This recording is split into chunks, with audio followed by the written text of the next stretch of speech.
Hello, everybody. Richard Nelson here with the Commonwealth Matters. Thank you so much for joining us as we do this program here at the end of 2025, beginning of 2026. And I'm going to do a year in review, kind of reflections. And I want to start out with an important conversation I had just the other day. I was on a Zoom call with a group, and I was asked, kind of out of the blue, what are the three biggest problems facing us today? And of course, I'm in the public policy, political sector, and you all know what we're about. We're engaging some of the big issues and challenges of our time. And so, how do you respond to that? What are the three biggest problems facing us today? Well, my response was, particularly as a Christian, that from a Christian worldview perspective, was that as Christians in this country, we do not live Christianly. I know that's a bold statement, and some of you might just feel like you got punched in the face. That's not my intention. But as I reflect on our culture, what our cultural mores are, how we act, how we live, how we think, how we engage others, our neighbors, or how we engage politically, I cannot help but come to the conclusion that as Christians, we are more shaped by the culture around us. We're more influenced by the culture as far as how to do life, how to act, and how to engage than we are by God's word, than we are by living in Christian community. It's that, or it's either simply ignorance. So there are new believers, and they're simply trying to figure out how to live and how to honor God with their lives. But my response to this person's question, again, it comes down to those who identify as Christians not living Christianly. And by the way, in Kentucky, that number is upwards of 70% who identify as Christian. That's according to a survey taken quite a while ago. I'm pretty sure it's very similar to that today. The problem that we're facing today, the challenges that we're facing today, is not mostly from those on the outside, whether it's those who are in office, even though they're real issues and the decisions, those who are serving in government, that has an impact on us. But that's more of a reflection on where the people are, on where the electorate is, what they expect, how they look to their leaders, what they expect from their leaders. I suggest that the challenge for us today is for us to look internally. Who are we? How are we acting? But then, more importantly, look to God. The challenge for us is to look to God, to live by His word, to spend time in prayer, to spend time in Christian community. Ask yourself, what's shaping you? What is it that shapes you, informs you, that's informing you as well? My hope for 2026, and then I'm going to pivot over to the year in review part here. But my hope in this new year is that we would see an awakening. You know, our problems are many, and they are big, and they are demanding. They're bigger than just any political leader can offer or any political solution can fix. We need an awakening. An awakening is the reality of God, and then what He desires of us. I think that most Americans identify as believers in one form or of another. Most Americans identify as Christians still, but we need this understanding of truly who God is and then what He asks of us. And you know, when we truly pursue Him and seek Him and conform our lives to His word and begin to live according to His word, there's an incredible dividend that comes with that. It's peace and it's joy. We find purpose and meaning in life, something that no politician can prescribe, something that Washington, D.C. can't give to us or state government cannot give to us. But walking with God can. And that's my hope for you in this new year. That's my hope for the Christian community across Kentucky, the entire community, not just the Christian community. I'm hoping that if we see awakening, we will see many people come to faith in Christ and to do life differently. That is our greatest need. All right, that's my summary of what I think our greatest challenge is today and what our greatest need is. I'd like to pivot over to a few of the milestones and news events that took place in 2025. And of course, there's a lot to talk about, but I want to cover the high points, the major events of 2025. And I think one of the most significant events was the assassination of Charlie Kirk, where he was speaking to a group of students at Utah Valley University in Utah. And he was assassinated in front of a crowd of 3,000.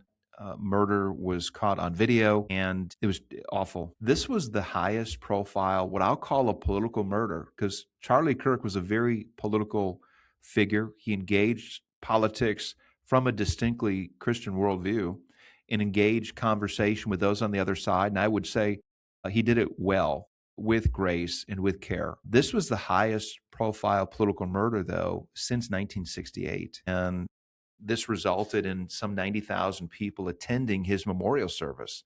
It was led by religious leaders from across the spectrum, and also political leaders attended and spoke at this service, including President Donald Trump. Now, that murder, as tragic as it was, really revealed a lot about where America is. It was perhaps the zenith of our political alienation, where one person's view and perspective on the issues led to another person believing that they had a duty or a right or whatever to take that other person out. And that's what we saw there. Tragic, awful. Hopefully justice is done, but hopefully this murder in the end will not be in vain. As Erica Kirk, his widow, has said, she forgave the assassin, and she's hoping that God would use the death of her husband, which, let me pause and just add something to that. That's not normal behavior, to forgive somebody who killed your spouse, to publicly say, I forgive him. It's not normal human or fleshly behavior, but it is behavior that is possible when Christ comes into somebody's life. We know that Christ forgives sinners, and that when somebody comes to faith in Christ, they have an incredible sense of gratitude, an incredible sense of feeling forgiven, and that extends horizontally to others. When somebody's wronged us, when somebody, even to the extent of taking a loved one, we're spiritually a new person, and we're allowed and made able to even forgive the killer of a spouse. So just a parenthetical note there. Another big issue this year, something that we've talked about on this program and commentaries I've done over the years, is related to gambling. And sports gambling has gone mainstream here in Kentucky. It was legalized just 3 years ago. I think it's something like 34 states may have legalized sports gambling. But just in the last couple months of 2020, scandals in Major League Baseball, scandals in the NBA. In fact, there was an FBI sting on illegal sports gambling that netted 34 arrests, including an NBA player and 2 coaches. One was a Hall of Famer. The University of Louisville football coach, Brian Brome, was threatened. He had death threats against him and against his family from somebody who lost a bet on a game. And that person was taken into custody not too long ago. Now, my question is this, is when will the NFL scandal begin? That's perhaps the largest professional sports franchise and brand in the country. And if it does happen to the NFL, you just got to wonder. I think it's a matter of time. I think it'll be sad when that happens, but we have normalized something that was viewed as vice, something that was kept in the shadows. It's been mainstreamed, and many people are engaging in gambling. And by the way, gambling doesn't create winners. It creates losers, and that's where Sports Kings and FanDuel and Churchill Downs make their money. It's based on people losing. All right, enough of that. Moving on.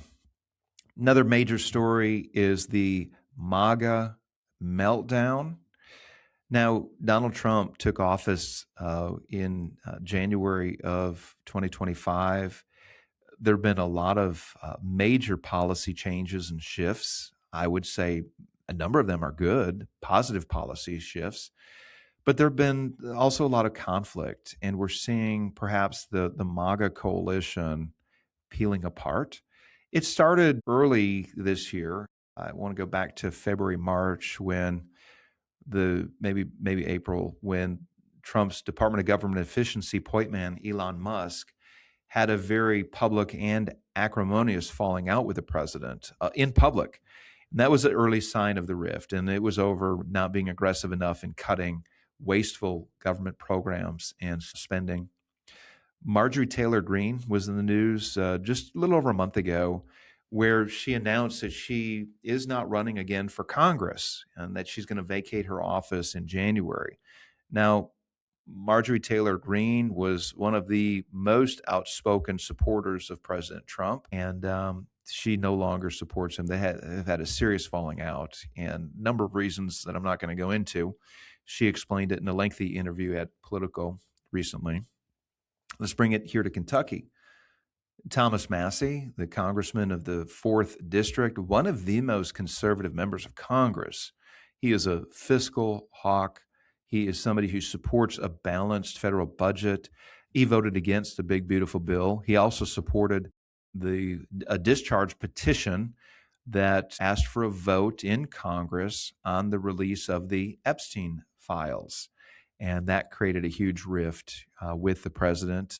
The president has said some very, very unkind things about Congressman Massie, and he's recruited somebody to run against Thomas Massie in the upcoming May primary. These are just a few of the rifts that are happening with the MAGA movement. By the way, just to reiterate, I think a lot of policies have been good that Donald Trump has enacted. We're going to talk about a few here in just a minute. But I want to reflect for just a moment, and I know I'm probably going to step on some toes.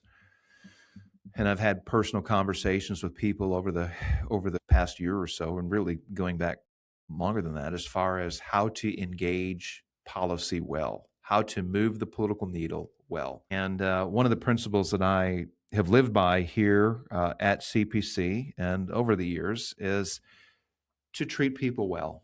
You have a duty to be respectful. I encourage you to pray for him. Pray for the president. Pray for those who he surrounds himself with, and that he would turn a corner when it comes to engaging others and interacting with others, and that he would treat others well. There's a proverb that says, when a land transgresses, it has many rulers, but with a man of understanding and knowledge, its stability will long continue. The idea here is that when people live without regard to their neighbors and without moral boundaries, then you need more government to restrain people who've gone off the rails. So if people are going to flourish, God's truth must be embraced. After all, God tells us who we are, what's our purpose, and how to live in harmony with our fellow man. Christians should understand what God's word says and how to think biblically about the issues so that they can engage well. To stay up to date with what's going on in Kentucky, subscribe to CPC's newsletter. Go to CommonwealthPolicyCenter.org to subscribe, and you can also find other resources there. Thank you, and may God bless you. All right, moving on to another big issue. This brings it to Kentucky. There will be a huge Medicaid increase as far as the state obligation to pay the Medicaid bills. Prior to the big, beautiful bill, the federal government covered 90% of Medicaid expenditures, whereas each of the states covered 10%. Now, that number's really changing quite a bit. Now, the federal government, going into effect in 2026, the federal government is covering only 70% of Medicaid expenditures. The state government will cover just a little over, right about 30%, just under 30% actually. What does this mean for Kentucky? Well, there are 4 million people on Medicaid. It's about 1 out of every 3 Kentuckians that receive Medicaid. And it's going to take our state legislature some heavy lifting to come up with the shortfall. It's about 1.2, 1.3 billion to cover increased Medicaid funding. Watch for that issue in the upcoming General Assembly session. Tax reductions. Here's some good news. I love good news. I think we're ready for some right now. Kentucky Republicans once again reduced the state income tax, and beginning here in January, the state tax rate drops to 3.5%. What does that mean? Well, it means that hardworking Kentuckians will have $724 million going back into their pockets. That doesn't go just into one person's pocket, but across the board. Those who pay state income taxes will be getting a tax rebate, if you will, and that adds up. Watch for the General Assembly session in 2026 to continue to decrease that state income tax. Another issue I expect to come up in the legislature is a discussion and possibly a bill to reduce social media harms to minors. And I'm talking about young kids, teenagers, getting on TikTok and getting on Facebook and Instagram, where they're often bullied, where they're ridiculed. A place, by the way, where predators lurk. They're often child predators on these various social media sites, masquerading as other kids and luring kids into bad situations. I expect a discussion to come up in the General Assembly session to restrict social media to minors, those 16 and under. And by the way, Australia banned social media use for minors under the age of 16 just a couple months ago. And I'm hoping that Kentucky's legislature will do the same, if not this session, in the near future. Related to social media is the word of the year. You know what that is? Rage bait. That's according to the Oxford Dictionary. Rage bait is content that is meant to anger and garner clicks and views. It's inflammatory postings on any social media outlet, or it's those TikTok reels or YouTube reels that are meant to anger or frustrate. Here's my thought on that. I'll just tell you how I live. I've got enough going on in my life. I don't need anything to further increase stress or to bring about anxiety or anger. Just stay away from that. Stay away from something that looks inflammatory. You know what? Your body will thank you. You will have less anxiety. Your blood pressure will go down, and you're going to feel better. Now, organizationally, Commonwealth Policy Center is on social media daily, and it's because of programs like this, and it's because of other things we do that we're communicating with the broader public. But as far as me spending time and scrolling, I'm really trying to get away from it. And maybe I need to make a resolution just to have a social media fast. I think that would be a good idea for all of us. Moving on to big issues. I had mentioned just a few minutes ago that I think a number of federal policies from the Republican Congress and from Donald Trump have been good for us. One has been immigration. Illegal immigration at the southern border has been significantly reduced in 2025. I was listening to a federal official speak to this a couple months ago, and he had reflected on the reports for that particular month, and there was like apprehensions in the single digits. I did a little searching from the immigration authorities at the federal level, and I compared the month of August 2024, this is before Trump was elected, compared to 2025 after Trump was in office. And in 2024, there were some 60,000 apprehensions at the southern border. These were people who crossed illegally. They did not have documentation. 60,000. In 2025, August 2025, 1 year later, it was about 6,000 apprehensions. That is a 10x decrease in apprehensions. And we've seen that all throughout the year. And I think that will be the trend to continue, which, by the way, one of the few things that the federal government is obligated to do is to preserve and protect our borders, to know who's coming into the country, and to have an orderly system of immigration. And by the way, immigration is a good thing. Immigration is something that we've welcomed it from our very beginning. But it's something that must be restricted. We must know who's here, and there needs to be an orderly way. And Donald Trump has delivered on that promise. Another promise talked about that really Republicans have talked about for decades is defunding the Corporation for Public Broadcasting. There was a rescission bill that was enacted back in summer that defunded the Corporation for Public Broadcasting, which funds public radio stations and PBS, the public broadcasting system, that's public TV. It's about $1.1 billion of cuts that went into effect on October the 1st. And I think just as a matter of public policy and fiscal responsibility, that was a good move. Look, we live in a day and age where there's tons of social media. There's all kinds of podcasters. There's all kinds of information outlets there. And the question is why should public broadcasting get tax dollars to do what other people are doing out of their own pocket, or they've created a paradigm in which they're able to bring in revenue. Now, I don't think public broadcasting, by the way, is going away. I think they're going to find new people to support it and to keep it going. All right, the ICE controversies. Major cities are protesting, or city officials are opposed to ICE actually enforcing immigration laws here. ICE is getting a lot of criticism, and early on when this first started, there were some ICE authorities that were attacked. We saw some violent protests. I find this interesting because we've seen actually the federal government upholding the law at the southern border and sealing the border. And here you have ICE agents going into our cities trying to root out illegal immigrants. And I think we can have a lengthy discussion as to how to go about doing that. I do not think that major mainline networks have covered this fairly. And there's been a number of stories that have misreported on this. But anyways, this is a big story, just that you have local officials that have pushed against federal authorities trying to uphold federal immigration law.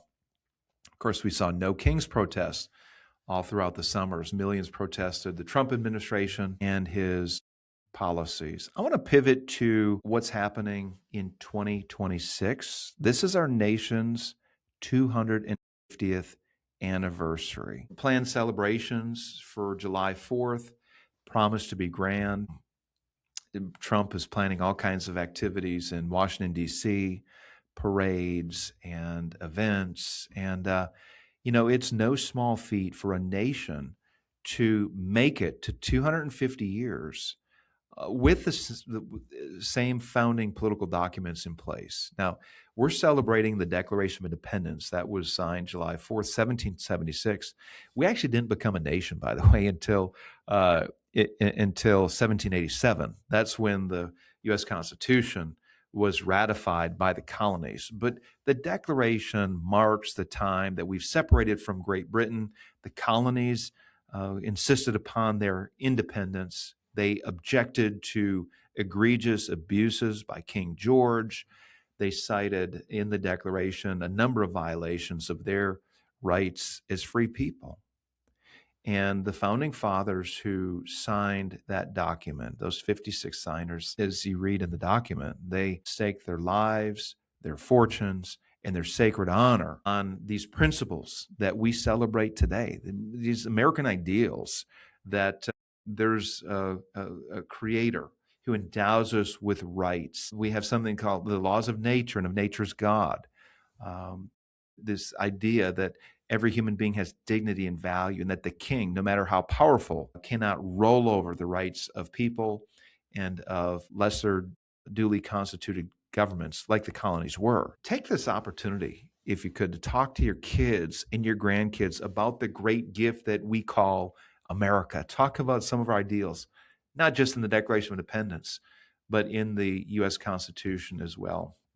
And I think going back to what I started out earlier in the program about the three great challenges that are facing us, I just shared the first response. The first answer I gave was that as self-identified Christians don't act Christianly. The second great challenge that we face that I'd shared on this Zoom call was that we as Americans do not know what we have in this country. And unfortunately, there's a large number of people that don't really care. They don't understand that we have this beautiful form of government that limits the role of government, this form of government that protects our rights and our freedoms. This First Amendment thing, freedom of religion, freedom of speech, freedom to assemble, freedom of the press, that's a gift. And it's a gift that most people throughout history have never experienced, that we have shackles on our federal government, shackles that keep it from being involved with our personal lives, shackles that keep it from overreaching and overextending and rolling over our rights and our freedoms. Talk to your kids and talk to your grandkids about this great gift that we have called America. And friends, let me encourage you as you start the new year, count your blessings. Of course, reflect on the great gifts that we have. Reflect on how God has been good to us as a people, how he's been good to you in your own life. But then seek him. That's my encouragement. Just as I started out this program, I want to encourage you to seek after the living God, the God who spoke the world into existence, the God who made mankind, male and female, in his image, and the God who cared enough about us to rescue us from our sin and our futility and from the darkness that we're living in apart from him. My hope is that you would seek him, that you would turn to Christ as the author of salvation and to begin to walk with him. That is my best advice as you begin this new year. My wish to you all is that you would have a happy new year, that you'd be blessed, that you'd prosper and find great joy. God bless you. Thank you all for tuning in to the Commonwealth Matters.